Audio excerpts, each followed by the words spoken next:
You may already be familiar with Aesop's fable of the tortoise and the hare. Basically, the hare, a rabbit, challenges the tortoise to a race and ends up losing because he sprints and then rests for too long during the race, whereas the tortoise just plods along, slow and steady, winning the race. I never really liked this fable as a kid because I'm the hare, and I thought that meant that I was wrong. But what if the story was a little different? What if at the end of the day, the tortoise and the hare both crossed the finish line? In today's episode, we're going to talk about understanding your personal workflow and how you can use it to be more productive every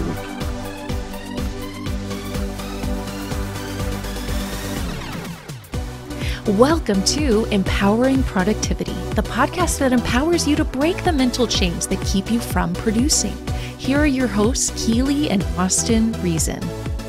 Hi. So I am talking today about two different types of workflow. And I'm not saying there isn't more than this, but I haven't encountered it. And I have worked with probably about, 150 different contractors over the last 5 or 6 years.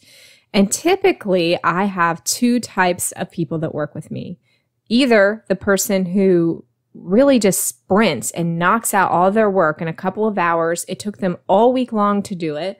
Or I have the person who chips away at things every single day. And basically, both of these types of workflow is great for what we do. A little bit about our company as R5 Website Management. We do a lot of content writing. We build websites. We manage websites and offer SEO. And so both of these workflows are good for me. However, I'd have to deal a lot with the people that are on my team and help them understand that it's okay to work when they have time or when they feel like it. So I have to help them sort of break through that guilt because they'll come to me and they'll say, well, can I do it over the weekend or can I do it tonight or when I put my kids down or when I have more help or whatever. And I just let them know that pretty much they get to work on their own terms. I'm not the kind of person that requires them to clock in at certain hours of the day. I personally have a lot of anxiety about thinking about a 9-to-5 job. And today we're talking about these two different workflows because Austin and I, we are two very different people. Complete opposites on this and many other aspects of our personalities. Austin's going to talk more about this. He said this in the intro that he's the hare, and he's going to talk about what this looks like in his day. Hi, my name is Austin, and I'm a procrastinator. No, not really. I am more the hare in those two types of workflow scenarios. I have a tendency to work in bursts of productivity. And so you may see me, scrambling, tearing my hair out, coming up on a deadline, that kind of thing.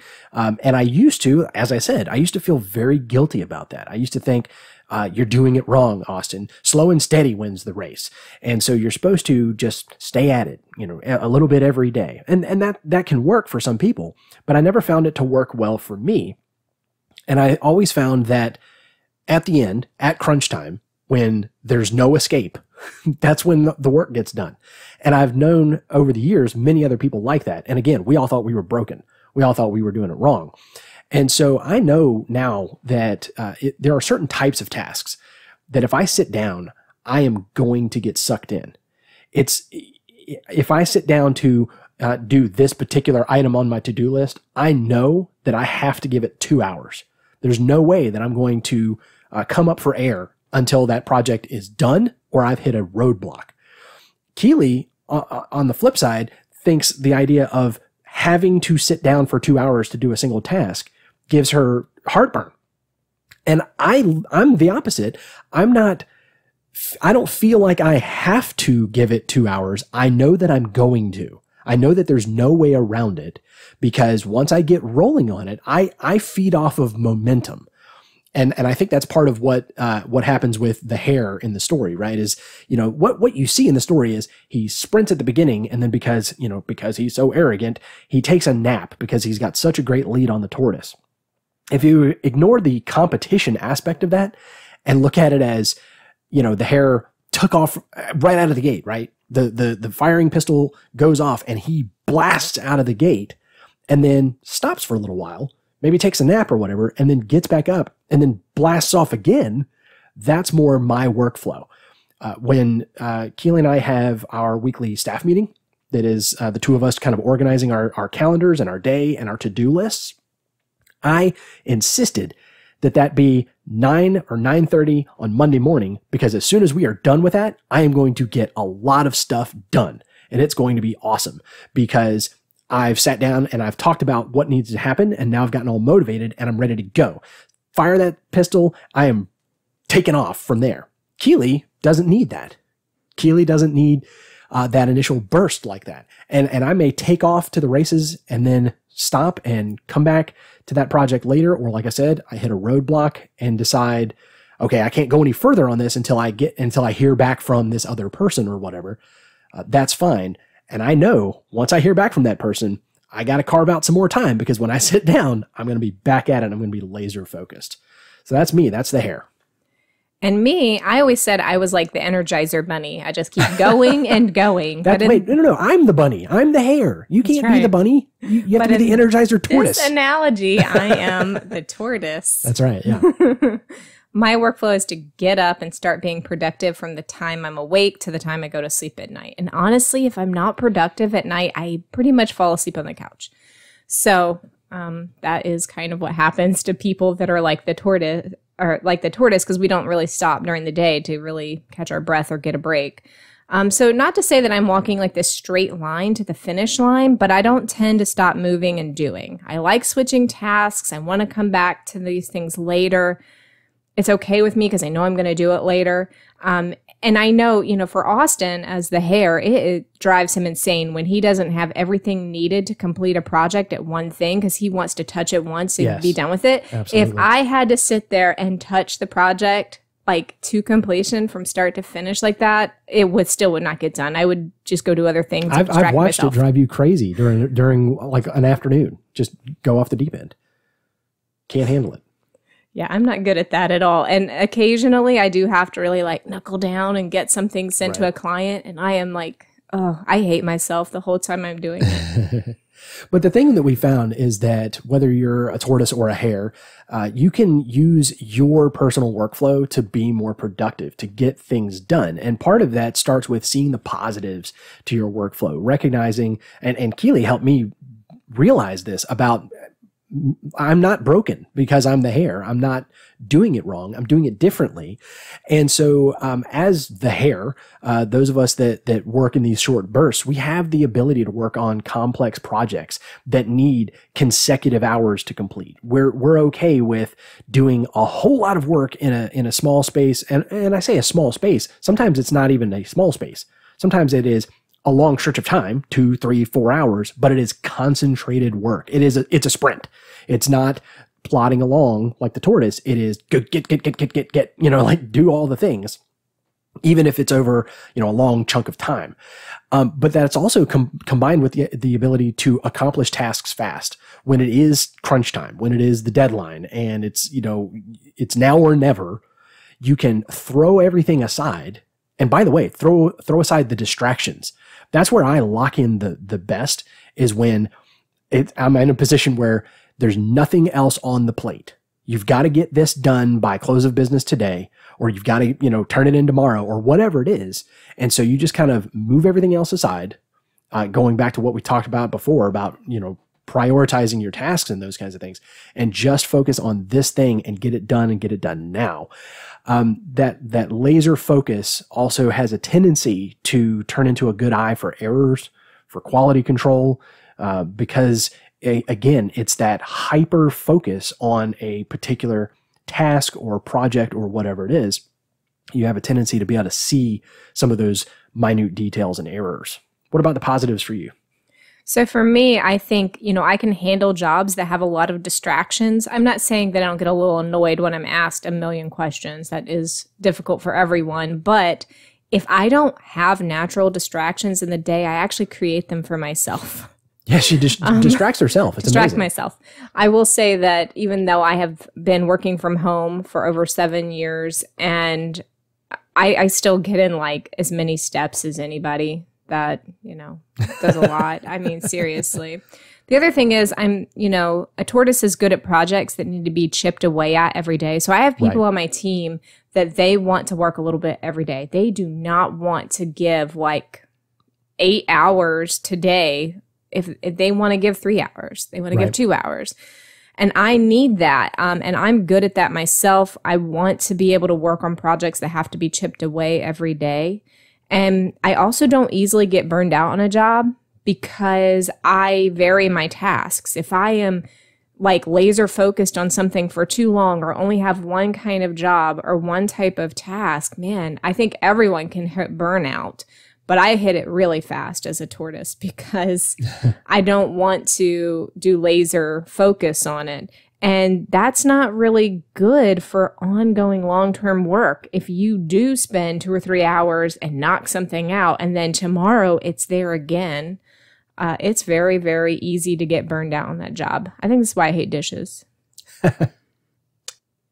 So that's looking at some of the positives and the benefits of your various workflows. We also have to tackle sort of the negative aspect of not feeling guilty about our particular pattern of working. Like I said, sometimes we set ourselves up through cultural norms, self-help books, all these kinds of things that say this is the way to get things done, trademark. But sometimes there are other ways to get things done and we feel guilty about it. So again, as a Hare, I have to work to not feel guilty that I don't immediately get started on a big task, but I tend to wait for that motivation to kick in.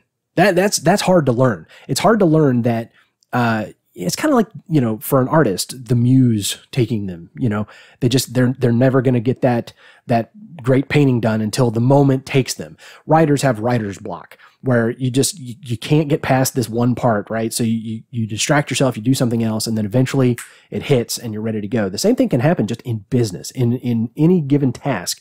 You can have a mental block on something. You can have, maybe not a block, but you're just not there. You're not ready to tackle that big thing yet. But tomorrow you might be ready to take on that one and the next thing. And that's okay. Work within your flow, work within your motivations. And so it's okay to put in that massive effort and then maybe take a break. It's okay if that's the way you work, that you need to schedule in longer breaks and not schedule like, okay, from 3 p.m., till 5 p.m., but just know and account for, hey, I'm going to need some downtime after I hit this big thing and not feel guilty while you're doing it, because then it's not downtime. Then it's stress time. So true. And what's really interesting about me is I was homeschooled most of my education, especially as in high school, and I'm a homeschool graduate. My mom took this approach that she allowed me to create my own schedule. Right. I didn't have to do specific subjects every week. I just knew what my weekly goals were, monthly goals, yearly goals, whatever. And I got to design my own schedule based on that. And she even allowed me to work during the day at Taco Bell and just get my work done whenever I felt like it. And that level of freedom just was very, very good for me. And it allowed me not to get set into the institutional norms that we have, where we put people in these schedules, whether at school, work, wherever. And I found that, I like not sticking to a schedule. Schedules bother me. I hate them. I want to block out time for specific tasks, and that drives you crazy. It doesn't work for you, for your workflow. So, and I shouldn't feel guilty that I can't do time blocks. And I've read a lot of productivity things where it's like, you should schedule yourself certain time blocks. So for the same reason that I don't have like a laundry day or a dishes day or a certain cleaning day, I never did that as a stay-at-home mom. So I didn't do that with my work either. And I've read a lot of productivity books and listened to people where you're supposed to schedule yourself in time blocks, get up early, do all this crazy stuff so you can be more productive. And I've thought for a long time, what's wrong with me? But really, I don't have to feel guilty that I don't fit into that type of workflow. And I also don't have to feel bad that it takes me all day to get jobs done, or several days, or that I walk slowly, or that I just move She's literally slowly. the tortoise, by the way. She's literally the tortoise. You can walk laps around her at Walmart, but she's still going to get the shopping done faster than you could somehow. This is why I think I sneak up on people and scare them to death, because I am so slow moving. Slow moving and silent. So one thing that we found that can help out is recognizing what actual procrastination looks like. I jokingly said, my name is Austin, I'm a procrastinator, because sometimes that's what it looks like. But as a Hare, is it actually procrastinating just because you put off your task for half the day, but then got it done in the second half of the day? Is that actually procrastinating? Or is that just working within your workflow? And for the tortoise, are you procrastinating when you stop working on one task and then work on something else because you know you can get back to it later that day or that it's not quite due yet? No, I mean, that's just following your workflow and what you want to actually do right now. So what does real procrastination look like then? Real procrastination is when you miss your deadlines, you're dreading the task and you avoid it completely, or you are really stressed out. I mean, I can't imagine how stressed are you when you spend 2 hours like in a flurry to get something done. I would be stressed, but I don't think that you are. And no, that's when all the stress is gone, because now I'm doing it. I'm not avoiding it. I'm not putting it off, anything like that. Even if I'm doing it properly within my workflow, if I'm recognizing, if I'm going, okay, I'm not going to feel guilty here because I know that I'm going to do this when the time is right. Even when I do that, when I finally sit down and do it, and I know that, okay, at the end of this flurry, at the end of this sprint, I get to check the box, right? I get to scratch it out, or however you take things off your to-do list. It's going to come off that list. It's going to be done. Or at the very least, I'm going to be considerably further along. You know, like I said, if I hit that roadblock, if I hit, you know, the next step where I need somebody else's input or whatever, at least I got it to that point and there's real measurable progress that motivates me. But if I was at that 11th hour, I'd be stressed to pieces. So real procrastination is when the task stresses you out while you're doing it and it causes you to push it off even further. Right. Or like you said, missing deadlines. You're past a deadline. Guess what? You procrastinated because you didn't, whatever kind of workflow you have, you didn't get it done on time. That means you were putting it off in an unhealthy way. So you got to plan for the future, know how to get around it next time, whether that's eliminating the guilt, whether that's refining some of your workflow. By the way, we're not giving license to say no matter how you work is, you know, that's the right way. Just recognize that you might be a tortoise, you might be a hare, and then work within that. And next week, we're actually going to be talking more about if you find yourself regularly procrastinating, actually procrastinating. Right. You really are missing the deadlines and you're dreading the tasks and feeling you're guilty all the stressed time. out. Yep. Then that is a symptom of an actual problem. You need to address the problem. It's not that your workflow is necessarily the issue. And so often we want to say it is, but really it could just be any number of other things that's keeping you from getting your work done. So when you actually lean into your workflow, you can be more productive. When you're not guilty about it, then you're going to produce more. And you're just overall going to be happier and less stressed with your life.